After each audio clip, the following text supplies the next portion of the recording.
everyone, I'm Murphy and I have something really exciting to share with you today. I have created a fandom bingo game for the year of 2017. Essentially, there's 25 different fandom related tasks to complete in the year, and if you go to my Facebook page, you can download the bingo card and post links or photos of you completing the tasks, and we'll all compete together and share our experiences and have a lot of fun. There's not really any other rules than just completing the task, and the first one to black out the whole bingo card wins eternal fandom glory. The link to where you can get the card and download it is in the description below. Make sure you share with all of your friends so that they can play along too, and I hope to see you in the competition. Now, for the majority of today's video, I'm going to be telling you what books I plan on reading this year. One of my resolutions was to learn more about the world, which can only be done by reading. What I want to do is read 2 books a month, a mix of fiction, nonfiction, or poetry. And I've sat down and decided on the 8 books that I want to read in the first 4 months of 2017, and I'm going to talk a bit about them today with you so that you can follow along with me if you like. Already this year I've read Milk and Honey by Rupi Kaur. It's a poetry book. You've probably heard of it because everyone recommended it to me. I got it for Christmas and I finished it the night of Christmas, so it's a super quick read. It does kind of make you hate the world a little bit and it makes your heart hurt a lot, but there is some hope too in reading it, so I generally enjoyed it. I think you would too. For the first month of 2017, I am also finally reading Pride and Prejudice. I know, I am very slow to the game on this one, but I've started it twice before and haven't finished it, so this month I actually committed to reading the book cover to cover.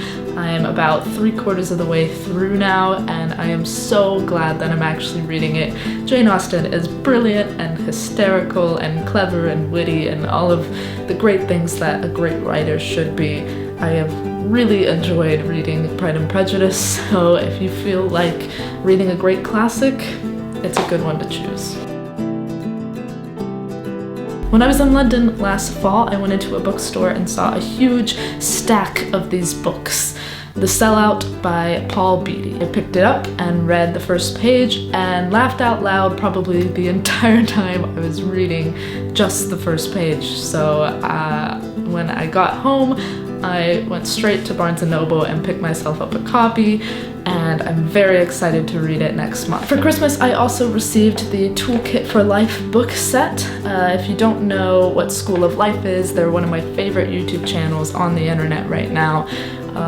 They always change my perspective about love or philosophy or history or anything like that, and I always learn something new when I watch their videos, so I decided it was time to sit down and read one of their books, How to Stay Sane. It's about dealing with anxiety and stress in the modern world, which is something that I really need help with, so I'm hoping that this book will give me some insight. Now, Billy Collins has been one of my favorite poets. I think he's one of everybody's favorite poets currently, but I've never actually sat down and read a book of his work, so this March I'm going to change that. I'll be reading Aimless Love. In March I'll also be reading another book from the Toolkit for Life. I'll be reading How to Change the World. Now, as a self-identified Slytherin, I definitely have a lot of ambition. I have a lot of things I like to change about the world, so I'm hoping that School of Life can both humble me and give me some insight on how to accomplish those goals. Last year, I started The Brief and Wondrous Life of Oscar Wilde. If you have lived this far and have not been recommended this book, I don't know how. It won the Pulitzer Prize. Lin-Manuel Miranda read the audiobook for it. It's critically acclaimed and esteemed everywhere you look. I'm really bad at finishing books, and that's why I just start a bunch and don't finish them, but this April I am going to restart The Brief and Wondrous Life of Oscar Wilde, and I am going to read it cover to cover. I've heard 1,000 times that the autobiography of Malcolm X is one of the best autobiographies out there. So this April I'm gonna finally read it, and I think I will hopefully learn a lot, because the civil rights movement in America is something that I didn't really learn a lot about in school, or at least I only learned a very jaded perspective of it. So I'd like to get some first-hand knowledge about that time period and just about Malcolm X as a general dude. So that's it. Those are the 8 books I plan to read in the first 4 months of 2017.